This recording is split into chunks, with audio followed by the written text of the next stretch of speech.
Episode 513 Rohit का बेटा। रोहित की आवाज़ काफ़ी कड़क थी। रोहित ने जिस तरह से रेशमी की बात को झुठलाया था, वह सुनकर चिराग को यकीन हो गया था कि रेशमी ने अभी-अभी जो कुछ भी कहा था, वह सब झूठ था।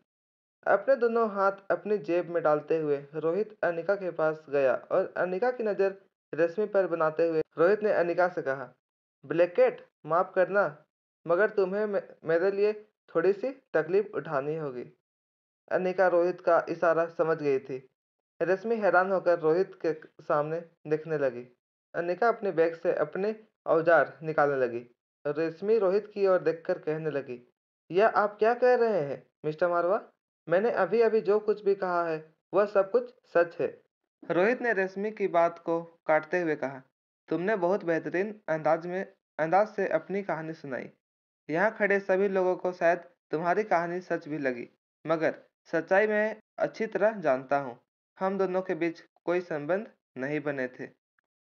इससे पहले कि रेशमी कुछ कहती, अनिका ने रेशमी को गले से पकड़ा और रेशमी की गर्दन और गले के निचले हिस्से में दो बड़ी-बड़ी सुई चुभा दी। अनिका एक्यूपंक्चर के सारे पॉइंट्स बहुत अच्छी तरह जानती थी। यह भी जानती थी कि कहाँ सुई चुभने से इंसान को सबसे ज़्यादा दर्द महसूस हो सकता है, और रेशमी के साथ भी ठीक वही हुआ। रेशमी के गले के पास उसे काफ़ी दर्द महसूस होने लगा। देखते ही देखते अनिका ने पूरी की पूरी सुई रेशमी के गले के अंदर दर्द डाल दी। दर्द की वजह से रेशमी जोर से चीखना चाहती थी, मगर सुई गले में जिस तरह चुभाई गई थी, रेशमी के गले से आवाज़ निकलना भी नामुमकिन हो गया था। दर्द के मारे रेशमी के हाथ और पाँव दोनों बिल्कुल ठंडे पड़ गए थे। उसकी आंखें फटी की फटी पड़ी थी। आंखों से लगातार आंसू बहने लगे थे, मगर गले से चीखना रेशमी के लिए नामुमकिन हो गया था। कुछ देर बाद अनिका ने झटके से रेशमी के गले से सुई निकाल दी। सुई के निकलते ही रेशमी लंबे-लंबे सांसें लेने लगी। उसे ऐसा लगने लगा कि काफ़ी अरसे से रुकी हुई उसकी सांसें फिर से वापस लौट आई थी, मगर अभी भी रेशमी के गर्दन के पिछले हिस्से में अनिका ने सुई चुभा कर रखी थी। रेशमी को अभी भी काफ़ी दर्द महसूस हो रहा था। अनिका ने रेशमी का चेहरा अपने हाथ में पकड़ते हुए रेशमी से कहा, इस बार मैं ऐसी ही बड़ी-बड़ी 3 से 4 सुई तुम्हारे गले में चुभाऊंगी। ना ही एक बूंद खून निकलेगा और ना ही तुम पर हुई टॉर्चर का कोई सबूत बचेगा। अगर कुछ बचेगा तो वह सिर्फ गहरा और खतरनाक दर्द। अनिका की ओर टेढ़ी नजरें से देखते हुए रश्मि ने कहा, चाहे तुम जितना भी टॉर्चर कर लो मुझे, मगर एक बात कभी नहीं झुठला सकती है कि मैंने मिस्टर रोहित के बच्चे को जन्म दिया है। हो सकता है मेरी बाकी सारी बातें झूठ है, मगर मिस्टर मारवा का बच्चा इस वक्त मेरे भाई के कब्जे में है। ब्लैकेट मुझे जितना टॉर्चर करेगी, उतना ही टॉर्चर वहाँ क्रिस्टोफर के कब्जे में रोहित के बच्चे को होगा। उसे भी वही दर्द महसूस होगा जो दर्द मैं महसूस करूंगी। रेशमी की यह बात सुनने के बाद अनिका ने रेशमी के जिस्म में लगाई हुई सारी सुइयां निकालकर फिर से अपने बक्से के अंदर रख दी। इसके बाद अनिका ने एक तेज नज़र रोहित के ऊपर डाली और तेजी से कमरे के बाहर चली गई। अनिका को अपनी और गुस्से से देखकर रोहित के चेहरे पर घबराहट नजर आने लगी। अनिका जैसे ही कमरे से बाहर गई, रोहित ने बड़े ही गुस्से से रस्सियों से बंधी रश्मि की ओर देखा और अनिका के पीछे कमरे से बाहर चला गया। अनिका और रोहित के जाते ही अचानक ही रश्मि के चेहरे पर मुस्कान आ गई। रश्मि को गले के आसपास काफी दर्द महसूस हो रहा था, मगर कहीं न कहीं अनिका के रिएक्शन को देखकर रश्मि को सुकून मिल रहा था। रश्मि को एक रश्मि को ऐसा लगने लगा था कि वह अपने मकसद में कामयाब हो रही है। धीरे-धीरे वह अनिका के मन में रोहित के लिए नफरत पैदा करने लगी थी। आखिर अनिका एक औरत थी, और एक औरत अपने बच्चों के पिता को किसी के साथ बांट नहीं सकती, खासकर उस औरत के साथ जो खुद भी उस इंसान के बच्चों की माँ हो। अनिका कुछ देर तक कॉरिडोर में तेजी से चलती रही। अनिका के हील्स की आवाज़ रोहित की धड़कन बढ़ाने लगी थी। अनिका अचानक ही वॉशरूम की ओर मुड़ गई और अपने हाथ धोते हुए अपने पीछे खड़े रोहित से कहने लगी, मुझे लगता है कि वह लड़की जो कुछ भी कह रही है वह सच है। अनिका को इस तरह बात करते हुए देखकर रोहित समझ चुका था कि अनिका कहीं न कहीं रश्मि को यह एहसास दिलाना चाहती है कि अनिका के दिल में अब रश्मि के शक का बीज बो दिया था, जो अनिका और रोहित के संबंधों में दरार पैदा करने वाला था। जब रोहित को अनिका की चाल समझ आ गई तो रोहित ने भी अनिका की बात का जवाब देते हुए कहा, मैंने भी उससे यूं ही झूठ कह दिया था। 6 साल पहले उस रात क्या हुआ था यह तो मुझे याद नहीं है, मगर पता नहीं मुझे ऐसा क्यों लग रहा है कि लड़की झूठ बोल रही है। इसके बाद अनिका ने टॉवल से अपना हाथ पोंछते हुए रोहित की ओर देखा और कहा, जब मैंने उसके गले में सुई चुभाई थी तब मैंने उसके चेहरे के हाव भाव अच्छी तरह समझ देख लिया था। सुइयां निकालने के बाद उसने जो कुछ भी कहा वह भी मैंने अच्छी तरह नोटिस किया था। मुझे नहीं लगता है कि वो लड़की पूरी तरह से झूठ बोल रही है। हो सकता है कि उसकी आधी बातें झूठ हो, मगर मुझे लगता है कि बच्चे वाली बात सच है। अनिका की बात सुनकर इस बार रोहित भी खुद हैरानी में पड़ गया। रोहित ने अटकती हुई आवाज में अनिका से पूछा, तो क्या इसका मतलब यह है कि इस वक्त मेरा बेटा क्रिस्टोफर के कब्जे में है? रोहित के मुंह से अपने बेटे की बात सुनकर अनिका को बिल्कुल अजीब नहीं लग रहा था, क्योंकि चाहे वह बच्चा रोहित और रश्मि का ही क्यों ना हो, मगर वह एक 6 साल का मासूम बच्चा था और अनिका किसी भी हालत में उस बच्चे को तकलीफ में नहीं देख सकती थी। अनिका का चेहरे पर अब टेंशन साफ नजर आने लगा था। रोहित ने अनिका से पूछा, क्या सोच रही हो तुम? अनिका ने जवाब देते हुए कहा, मुझे लगता है कि यह लड़की रश्मि के शरीर में कहीं ना कहीं ट्रैकिंग डिवाइस मौजूद है कहीं ना कहीं ट्रैकिंग डिवाइस मौजूद है जिससे क्रिस्टोफर उसकी हर हरकत पर नजर रख सकता है। अगर रश्मि ने सारी बातें सच सच बता दी तो सचमुच वह हैवान नन्हे से बच्चे को भी वही तकलीफ पहुंचाएगा जो हम यहाँ रश्मि को पहुंचाएंगे, और एक छोटा सा बच्चा इतना दर्द बर्दाश्त नहीं कर सकता। रोहित को अनिका की बातों पर काफी हैरानी हो रही थी। रोहित ने मन ही मन यह सोचा रोहित मन ही मन यह सोचने लगा कि क्या अनिका जिस बात की टेंशन ले रही थी क्या वह सच भी है या फिर नहीं।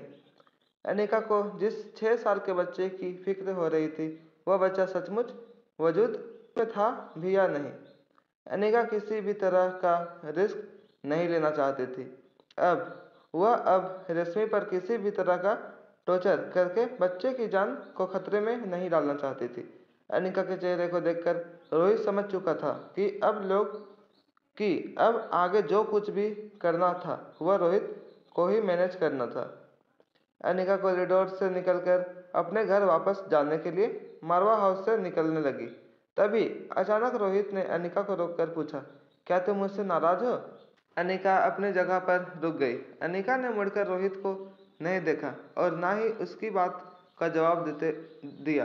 रोहित ने अपने कदम आगे बढ़ाए। अनिका ने बिल्कुल पास आकर धीमी आवाज में उसने उसने उससे कहा, मेरा विश्वास करो, जो कुछ भी हुआ है उसके बारे में मुझे कुछ नहीं पता।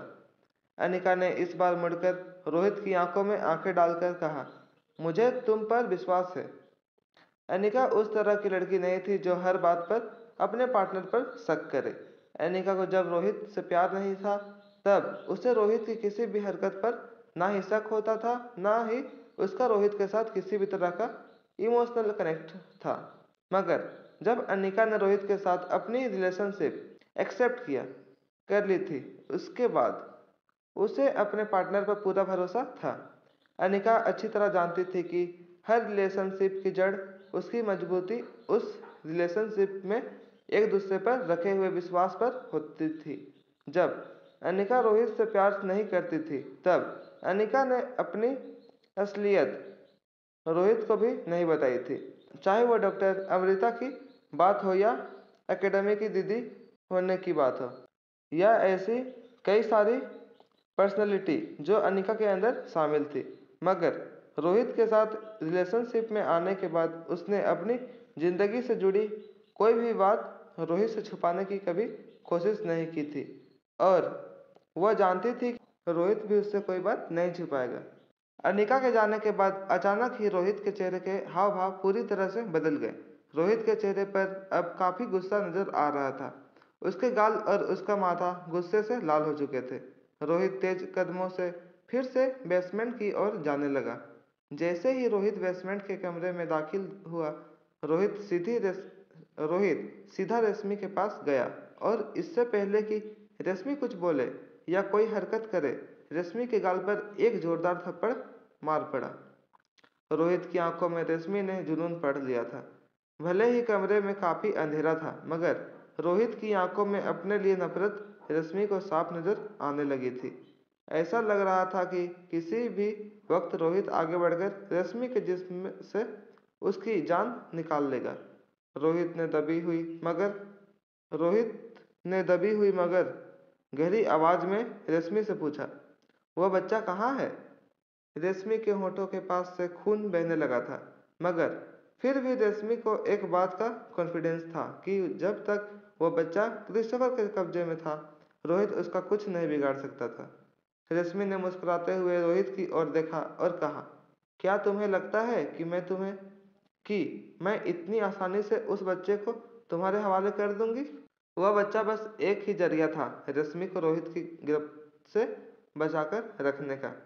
उस बच्चे के बारे में अगर रोहित को या उसके किसी आदमी को पता लग जाए तो रश्मि की मौत पक्की है। यह बात रश्मि भी अच्छी तरह से जानती थी। रश्मि ने अपनी बात आगे बढ़ाते हुए रोहित से कहा, मैंने तुमसे पहले भी कहा था और अभी भी यही कह रहा हूँ कि वह बच्चा मेरे भाई क्रिस्टोफर के कब्जे में है।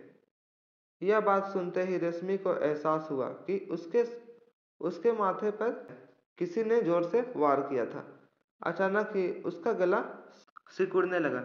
रश्मि को एहसास हुआ कि कुछ ही पलों में वह जमीन पर गिरी हुई थी। कुछ देर बाद रश्मि के चेहरे पर ठंडे पानी की एक पूरी बाल्टी उलट दी गई।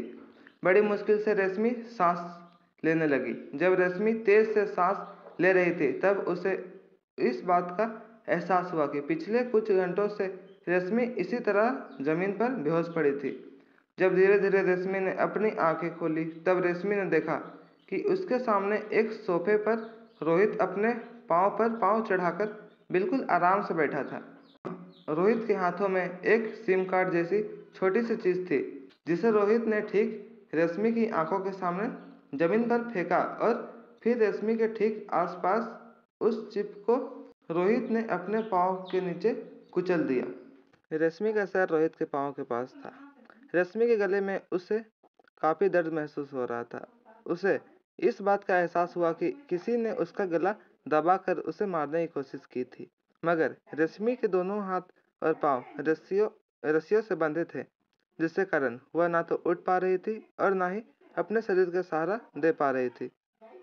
वह बस जमीन पर बेबल लाचार पड़ी रही, रोहित के अगले कदम का इंतजार कर रही थी। रोहित ने अपने दोनों हाथ अपनी जेब में डालकर जमीन पर पड़ी रश्मि की आंखों पर देखकर कहा, वह ट्रैकिंग चिप तुम्हारे शरीर से निकाल ली गई है। उसी चिप के जरिए क्रिस्टोफर तुम्हारी हर हरकत पर नजर रखता था, मगर मैंने उस चिप को बर्बाद कर दिया है। अब तुम्हारे साथ क्या हो रहा है, तुम कहाँ हो, किसके साथ हो, यह सारी बात क्रिस्टोफर तक उसके फरिश्ते भी नहीं पहुंचा सकते। तुम्हें क्या लगता है, अगर तुम मर गई तो क्या मैं अपने बच्चों तक पहुंच नहीं पाऊंगा? रोहित की आंखों में रश्मि ने अपनी मौत पढ़ ली थी। रोहित धीरे धीरे रश्मि के पास आया और उसके बिल्कुल बगल में बैठ गया। रश्मि की सांसें धीरे धीरे थमने लगी थी। तो इसका नेक्स्ट एपिसोड देखने के लिए चैनल को सब्सक्राइब करें। सब्सक्राइब।